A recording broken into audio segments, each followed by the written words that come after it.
Autoline Daily is brought to you by Bridgestone, your journey, our passion, and by Dow Automotive Systems, improving durability and increasing design flexibility with Betamate structural adhesives at dowbetamate.com. In today's show, Honda is using amazing 3D technology to improve the crash structure of its cars. GM's new 8-speed is lighter than its 6-speed, and Buick is considering getting a drop top. But now let's get to the news, because China is seriously considering adopting the emission standard set by the California Air Resources Board. Up to now, China has been following Europe's standards, though it lags by several generations. While Europe is moving this year into Euro 6 standards, China is still at the Euro 4 level. But according to Dr. Fuquan Zhao with the Automotive Strategy Research Institute at Tsinghua University, Chinese authorities are holding serious discussions about adopting CARB's regulations. Many automakers say privately that the CARB ZEV program, or Zero Emission Vehicle Program, is a regulatory nightmare. But they're all scrambling to meet it. And if China adopts CARB's mandate, that means one state-level agency is in effect setting emission regulations for most of the world. By the way, you can catch Dr. Fuquan Zhao with his appearance on Autoline After Hours from 2 weeks ago. The Toyota Prius is still the king of hybrid vehicles, but it's about to face more competition. Reuters reports that Ford will introduce a new gasoline hybrid in 2018. The model will be an exclusive hybrid vehicle, not a modified version of an existing car. The hybrid will be built on Ford's new Global Compact platform, which will also be used on the next-gen Focus and Escape. Of course, the Ford C-Max was supposed to be the car that would go after the Prius, but it hasn't worked. So far this year, Ford sold about 16,000 C-Max hybrids in the U.S. market. That's down 28% from last year. Sales of the Prius stand at 104,000, and they're down about 13%. But this does not include the smaller Prius C, which also outsold the C-Max. Buick may have had dealers yelling out the new tagline, "It doesn't look like a Buick," with the vehicle that it showed them last week. And that's because it was actually an Opel.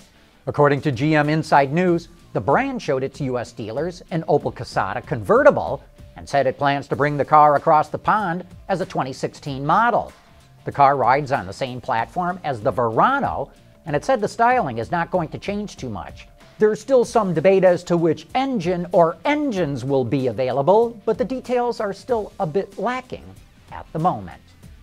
We knew that when Chevrolet announced that the Corvette Z06 was getting an 8-speed automatic transmission, that it would not be long before it showed up in the rest of the Corvette lineup. And sure enough, now it's happened. Called the 8L90, it replaces the 6-speed unit that was in there before. GM designed the transmission in-house, and it did a pretty impressive job with it. Despite adding 2 gears, the 8-speed is actually lighter than the 6-speed. And GM claims this traditional torque converter transmission upshifts 0.08 of a second faster than the DCT in the Porsche 911. We criticized Cadillac a little for its switch to this 8-speed in the Escalade and CTS because, at least on paper, it did not offer much of a fuel efficiency gain. But Chevy is reporting that the 8L90 drops the 0 to 60 time by 1/10 of a second in the Corvette, and highway fuel economy bumped up 3.5% to 29 miles per gallon, thanks to a numerically lower rear-end gear-end ratio and an 8% drop in RPM at 70 miles an hour. Hey, on Autoline After Hours tonight, we're going to show you the technology that Audi is using to revolutionize how techs at its dealerships will work on cars. It's all about bringing the right information to the tech as he works on the car.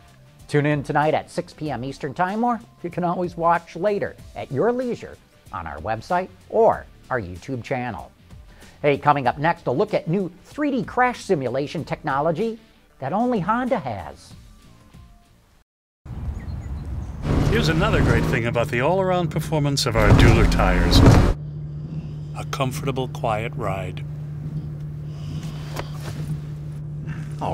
At Bridgestone, our passion for performance knows no bounds. Honda owners out there will be the first ones to tell you that it's no accident the company ranks at the top of the safest vehicle list year after year. And much of that comes from the commitment by the company to invest in a variety of tools that its engineers use to design safer cars. Tools like its new groundbreaking 3D crash simulation technology. We've all seen Insurance Institute test footage like this. This is the end product of the engineering that goes into making a car or truck safer. One of the steps that Honda has recently taken is to upgrade the traditional computer-assisted engineering simulations and have combined it with high-end 3D visualization technology, first developed for animated films you see in the theaters, with the results being this. Just look at this crash animation. It looks so lifelike, you almost do a double take thinking it's actually real footage. This was developed by Honda and its partner, 3D Excite, which had been discussing this type of animation for about 7 years before it did its first in-house render a couple of years ago. And one of the big improvements this style of simulation gives Honda engineers is the ability to add light and shadow to these vehicles, allowing their eyes to pick up subtleties that they would have missed on those old 2D animations. And the place that the engineers pick up those subtleties is not on some small 13-inch computer monitor, but rather on what Honda calls its 20-foot by 10-foot power wall at its Ohio facility. I'm sure that helps seeing just about everything. Honda says it is the first OEM to use this type of 3D animation in its research, though it has not actually used this technology on a car launch, not just yet. That is coming soon, but Honda has not yet told us what that model will be. Pretty cool stuff, and we like being the first showing you this kind of technology. But anyway, that wraps up today's show. Thanks for watching. We'll see you tomorrow.